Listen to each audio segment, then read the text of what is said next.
ये film AI artificial intelligence यानी बनावटी दिमाग के बारे में है और ये टाइम भी फ्यूचर यानी काफी आगे का है। साल है 2040। बताया जाता है कि इंसान ने एआई को तो बहुत पहले से ही बना लिया था, मतलब उसकी प्रोग्रामिंग को, मगर अब वक्त आ गया था कि इंसान उस एआई प्रोग्राम को कोई वजूद, कोई जिस्म दे दी, इन्हें रोबोट्स बनाए। काफी हद तक रोबोट्स उन्होंने बना भी लिए थे, मगर अब इंसान कोशिश कर रहे थे कि वो इंसान जैसे दिखने वाले रोबोट्स बनाए जो अब के सबसे मॉडर्न एआई रोबोट्स होंगे। इसके बाद एक बर्फीला इलाका दिखाया गया जहाँ पहाड़ी से एक औरत गिर जाती है। वो घबराते हुए चिल्ला रही थी। उसके चेहरे का डर देखकर लग रहा था जैसे कोई उसे मारना चाहता हो और उसने ही इस औरत को धक्का दिया। अब इसी पहाड़ी इलाके में लाल कपड़े पहनी बच्ची दिखाई गई जो भी डर कर भाग रही थी। भागते भागते वो एक घर के पास पहुंची। घर का मालिक जब दरवाजा खोलता है तो उसने महसूस कर लिया था कि बच्ची बहुत घबराई हुई है। इस आदमी का नाम एलेक्स था जो पेशे से एक साइंटिस्ट होता है। वो इस बच्ची को जानता था। पूछता है कि बेटा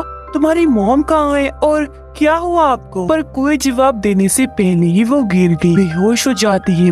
तब एलेक्स उसे जल्दी से पकड़ लेता है। अब यहाँ क्या चल रहा था ये जानने के लिए हम कहानी में काफी टाइम पीछे आ जाते हैं। एलेक्स में दिखाया गया, पता चला कि वो साइंटिस्ट होने के साथ साथ एक ऐसा इंजीनियर भी है जो एआई रोबोट्स बनाता है। वो किसी जगह पर चला गया था जहां आज वो 10 साल के बाद अपने शहर में वापस आ गया और उसने कई सारे एडवांस्ड एआई रोबोट्स बनाए थे। यहाँ इस टाउन में काफी बड़ी रिसर्च लैब थी जिसे एक कंपनी चला रही थी और एलेक्स यहीं पर ही काम किया करता था, मगर किसी वजह से उसने अपना एक प्रोजेक्ट अधूरा छोड़ दिया क्योंकि उसे जाना पड़ गया था। अब एलेक्स ने ये जो प्रोजेक्ट छोड़ा था वो इंसान जैसा दिखने वाला रोबोट बनना था, लेकिन अचानक एलेक्स को कोई ऐसा काम पड़ गया कि उसने अपना प्रोजेक्ट, हर चीज, यहाँ तक कि अपनी दोस्त लाना को भी छोड़ दिया और बिना बताए ही चला गया। अब यहाँ लाना ने एलेक्स के भाई से ही शादी कर ली थी। अब आज जब 10 साल के बाद वो वापस आया तो उसका भाई एलेक्स का वेलकम करता है। दोनों एक दूसरे से मिलकर काफी खुश थे,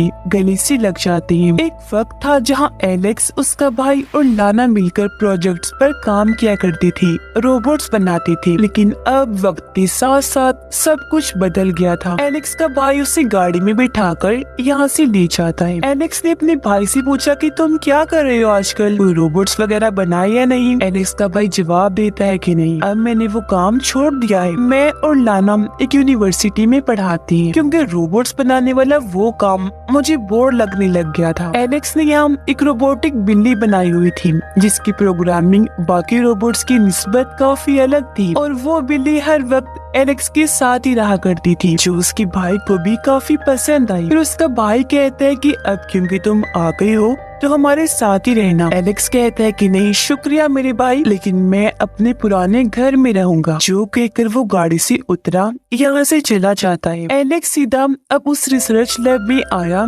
जहाँ वो काम किया करता था। ये देख वो काफी हैरान रह गया कि 10 सालों में लैब को काफी बड़ा और अच्छा बना दिया है। लैब की कंपनी ने अब यहाँ एक यूनिवर्सिटी भी बना दी है। अब एलेक्स सीधा अपनी सीनियर के पास जाकर उससे मिलता है। एलेक्स को 10 साल के बाद फिर से यहाँ देखकर वो काफी हैरान भी थी, साथ ही खुश भी। वो उसे कहती है कि अच्छा किया तुम लौट आई, मैं यही चाहती थी ताकि तुम वापस आकर अपना अधूरा काम पूरा कर सको। पर एलेक्स ने साफ साफ लफ्जों में ये कह दिया कि मैं उस काम के लिए वापस नहीं आया, लेकिन हाँ मैं कुछ नया जरूर बना लूंगा। सीनियर उसे यहाँ अपने स्टूडेंट से मिलवाती, उनका काम दिखाती है जो एलेक्स को ठीक ठाक लगा। अब सीनियर उससे पूछती है कि तुम कहाँ रहने वाली हो? एलेक्स ने बता दिया कि मैं अपने पुराने घर में रहने वाला हूँ। यहाँ हमें एहसास हुआ कि सीनियर एलेक्स को पसंद करती है क्योंकि उसे पता था कि एलेक्स काफी ज़हीन, बहुत स्मार्ट। अब जब एलेक्स बाहर आया तो यहाँ की यूनिवर्सिटी में वो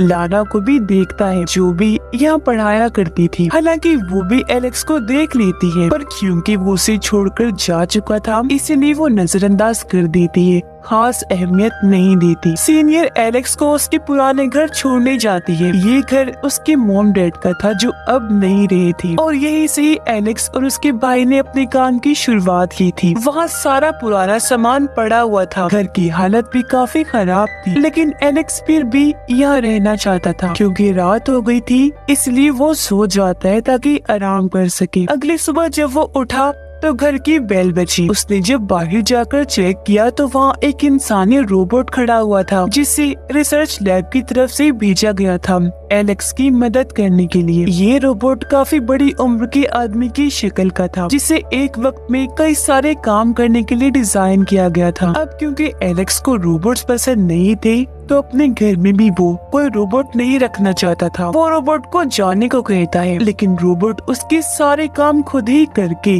अपनी जगह बना ही लेता है, जो देखकर एलेक्स भी काफी मुतासिर हो गया। रोबोट को इतना एक्टिव पाकर उसे खुशी भी हो रही थी। वो सोचता है कि वाकई रोबोट एक वक्त में कई सारे काम कर सकता है, वो भी बहुत सफाई से। जैसे वो देखते ही देखते एलेक्स के लिए फौरन ही कॉफी बनाकर ले आता है, और यहाँ एलेक्स को ये जानकर भी काफी हैरत हुई कि इस रोबोट को और किसी ने नहीं बल्कि मेरे भाई ने ही बनाया था। लेकिन अब उसने इस तरह के मॉडल बनाना बंद कर दिए थे। अब रोबोट के काम देखकर मुतासिर तो वो पहले ही था, इसलिए अपने साथ रखने के लिए मान जाता है। अगले दिन एलेक्स सीनियर से मिलने गया। उसे बताता है कि अब मैं कुछ नया बनाने वाला हूँ और इस बार वो पूरा कर भी लूंगा, जिस काम के लिए उसे रिसर्च लैब की कंपनी की तरफ से इजाजत भी मिल जाती है। इसके बाद एलेक्स लाना से भी मिला, लेकिन आज भी वो उसे अहमियत नहीं देती। बिना कोई बात किए वहाँ से चली जाती है। फिर एलेक्स गाड़ी में बैठा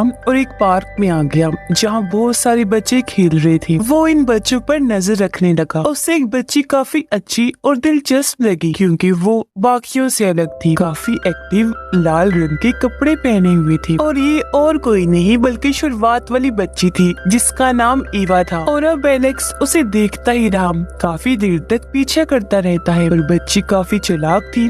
उसे लगा कि ये आदमी क्योंकि मेरा पीछा कर रहा है तो ये गलत है, अच्छा इंसान नहीं है। लेकिन असल में एलेक्स तो अपने काम के लिए कोई नया प्रोजेक्ट ढूंढ रहा था। वो किसी ऐसे इंसान की ही तलाश कर रहा था जो सबसे अलग दिलचस्प हो, क्योंकि वो फिर से इंसान जैसा दिखने वाला ही रोबोट बनाना चाहता था। जहाँ उसे ईवा मिल भी गई। वो ईवा को बताता है कि मैं रोबोट्स बनाता, अगर तुम्हारे मॉम डैड इजाजत दे तो क्या मैं तुम्हारा रेप्लिका बना सकता हूँ, यानी तुम्हारी कॉपी, तुम्हारी नकल जो हो बाहो तुम्हारे जैसा हो। लेकिन ईवा बगैर कोई बात कही वहाँ से चली जाती है। इसके बाद एलेक्स घर वापस लौट आया, अपने नए प्रोजेक्ट पर काम करना शुरू कर देता है। वो सबसे पहले अपना होलोग्राफिक कंप्यूटर ऑन करता है, जिसके बाद एक सॉफ्टवेयर बनाने लगा। सॉफ्टवेयर की बनते ही प्रोग्राम बनाने में लग गया, और जैसे प्रोग्राम पूरा हुआ वो उसे वहाँ पड़े रोबोट में डाल देता है। रोबोट ऑन हो गया, वो काम करने लग गया था। उसका थोड़ा बहुत बर्ताव इंसानों जैसा ही था। उसकी सारी चीजें एलेक्स अपनी कॉपी पर नोट करने लगता है। लेकिन अब वो रोबोट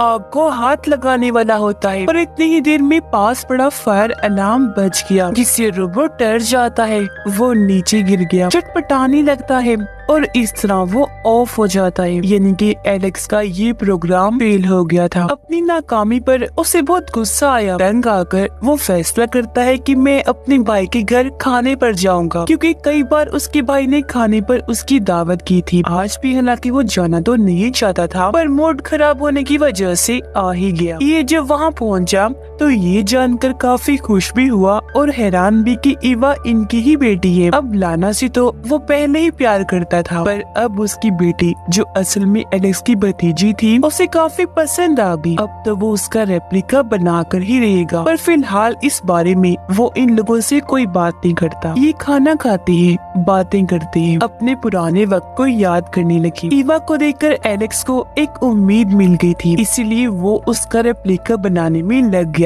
जो बिल्कुल ईवा जैसा ही होगा। अब बच्ची जैसा रोबोट बनाने का मकसद ये था कि जिन लोगों के पास बच्चे नहीं नहीं जो इस कमी को पूरा करना चाहते हैं तो उनको बच्चों की सूरत में परफेक्ट रोबोट मिल जाएंगे जो उनकी इस कमी को पूरा कर देंगे। और अब धीरे धीरे ईवा भी एलेक्स से बात करना शुरू कर देती है, यहाँ तक कि उसे मिलने भी आया करती थी क्योंकि वो भी जान गई थी कि ये मेरे अंकल है जो काफी अच्छे इंसान है। इस तरह एलेक्स को भी काफी आसानी होने लगी थी ईवा को देखने, समझने और परखने में। एक तरह से वो उसके दिमाग और बर्ताव को टेस्ट भी करता था। वो उससे कई सारे टेस्ट लिया करता था, लेकिन उसे समझ नहीं आ रही थी कि ईवा को इतना गुस्सा क्यों आता है, हालांकि अभी उसकी इतनी उम्र भी नहीं। वक्त के साथ साथ एलेक्स अपने प्रोग्राम पर और ज्यादा मेहनत करने लगा। सब कुछ बहुत अच्छा चल रहा था। ईवा और एलेक्स के बीच भी अंकल भतीजी वाला काफी अच्छा ताल्लुक बन जाता है, इसीलिए एलेक्स को उसके बारे में काफी कुछ पता चल गया था। लेकिन जो मेन बात थी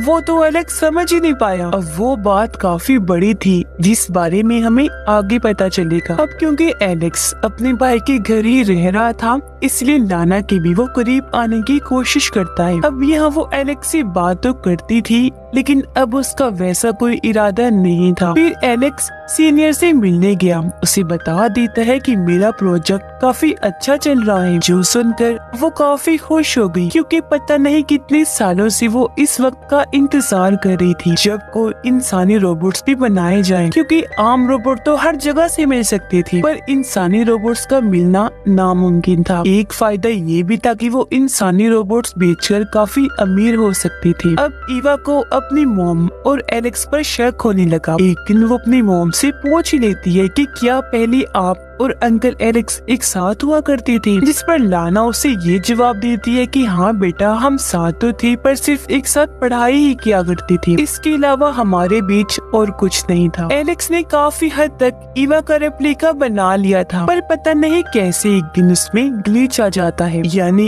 एक गड़बड़, खराबी। रोबोट को गुस्सा आने लगा, इतना ज्यादा कि वो तो एलेक्स पर हमला करने की कोशिश करता है पर किसी तरह वो हमले से बच गया। उसने एक खुफिया कोड बोला जिससे प्रोग्राम बंद हो गया। ऐसा होते ही रोबोट ऑफ होकर वही ढेर हो जाता है, जिस बारे में एलेक्स समझ ही नहीं पाता कि ऐसा क्यों हुआ, ग्लिच आई कैसे, क्योंकि वो तो इंसान का रेप्लिका बना रहा था ना कि रोबोट का। ग्लिच तो तब आती है जब किसी रोबोट का रेप्लिका बनाया जाए। अब एलेक्स को पार्टी की दावत आई। ये जब अगली रात पार्टी में गया तो वहाँ सीनियर, लाना और बाकी सब भी आए हुए थे। पार्टी में एलेक्स लाना के साथ डांस करता है, फिर से उसके साथ ताल्लुक बनाने की बात करने लगा, लेकिन वो मना करके वहाँ से चली जाती है। पर उसे ये सब करते हुए एलेक्स का भाई देख चुका था, उसे बहुत गुस्सा आने लगा। बाहर ले जाकर वो एलेक्स को मारता है, पूछने लगा कि तुम्हारे साथ आखिर मसला क्या है, अब तुम हमसे क्या चाहते हो। पर वो बिना कुछ कहे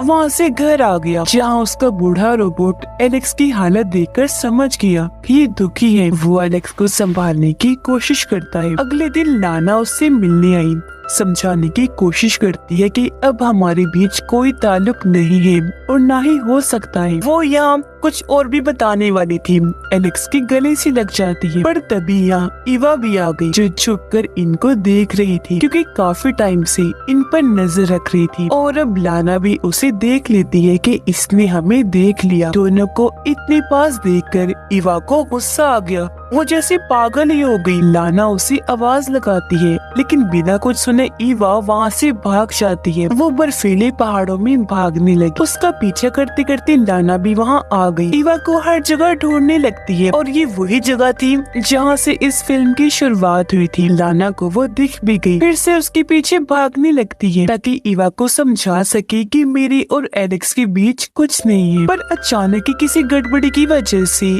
ईवा वहीं गिरकर बेहोश हो जाती है, यानी वो ऑफ हो गई थी। तो अब यहाँ ये सच सामने आता है कि ईवा भी कोई इंसान नहीं बल्कि इंसान जैसी दिखने वाली रोबोट थी। असल में लाना और उसके हस्बैंड ने अपनी बेटी को खो दिया था, वो एक एक्सीडेंट में मारी गई थी। अब हालांकि उस वक्त इस तरह की चीजें बनाना मना था, लेकिन सीनियर ने इनका साथ दिया। दुख भुलाने के लिए उन्होंने अपनी बेटी का रेप्लिका बनाया, यानी कि ईवा, जो बिल्कुल इंसान लगती, कोई कह ही नहीं सकता था कि ये एक रोबोट है। यहाँ तक कि एलेक्स, जो हालांकि खुद रोबोट्स बनाता है, इतने वक्त से वो ये काम करता आ रहा है, पर उससे भी पता नहीं चल पाया, जबकि पहली मुलाकात में ही उसे पता चल जाना चाहिए था कि इवा कोई इंसान नहीं बल्कि रोबोट है। और क्योंकि वो इंसान समझकर उसका ही रेप्लिका बना रहा था, इसीलिए उसके रोबोट में ग्लिच आई, क्योंकि वो ग्लिच पहले से ही इवा में थी, जो मैंने आपको बताया भी था कि रोबोट को देखकर उसका रेप्लिका बनाने से ग्लिच आती है। अपनी माँ को किसी और के साथ देखकर उसका सिस्टम खराब हो गया और अब वो मरने वाली, पूरी तरह शट डाउन होने वाली थी। पर पहले ही लाना ने उसकी सेल्स बदल दिए, जिससे वो दोबारा एक्टिवेट ऑन होकर होश में आ गई। अब सेल्स के बदलने से उसे पिछले वाकये का कुछ भी याद तो नहीं था, लेकिन सेल्स को बदलने के लिए लाना ने उसकी कमर खोल दी थी। इवा ने जब अपनी कमर पर हाथ लगाकर चेक किया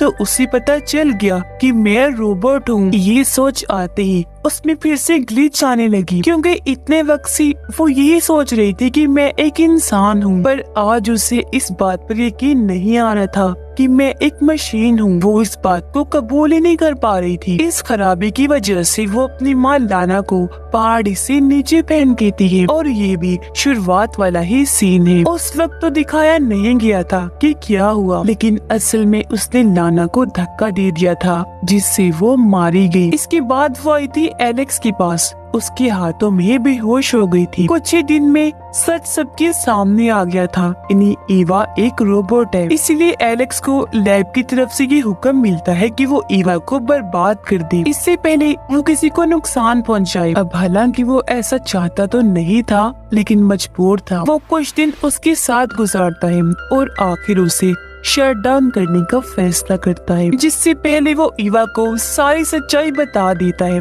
उसके रोबोट होने की, और ये कि तुम्हारी मॉम और मेरे बीच ताल्लुक था। अब ईवा के पास ऐसी बहुत सारी यादें थी जो इंसानों के पास होती हैं। उसके अंदर जज्बात भी थे, जिसके साथ ही आज उसे खत्म होना था। एलेक्स बहाने से उसे सुला देता है और आखिर आज उसके सिस्टम को हमेशा के लिए शट डाउन करके बर्बाद कर देता है। हालांकि ऐसा करते हुए उसे दुख भी हो रहा था। अगले दिन एलेक्स समंदर किनारे बैठा हुआ था, जहाँ उसे अपने और लाना के ख्याल आ रही थी, क्योंकि वो उसके मरने पर बहुत दुखी था। उसे याद कर रहा था। ख्याल में उसे नजर आया कि अगर वो जिंदा होती तो आज हम एक साथ कितनी खुशगवार जिंदगी गुजार रही होती, क्योंकि वो एलेक्स के भाई को छोड़कर उसे अपनाने के लिए राजी हो गई थी। पर दुख इस बात का था कि ऐसा मुमकिन हो ही नहीं पाया। एलेक्स बेचारे को ना तो अपना प्यार लाना मिली और ना ही उसकी बेटी ईवा, यानी वो उसका रेप्लिका भी बना ही नहीं पाया। और इसी के साथ ही इस फिल्म की यहीं पर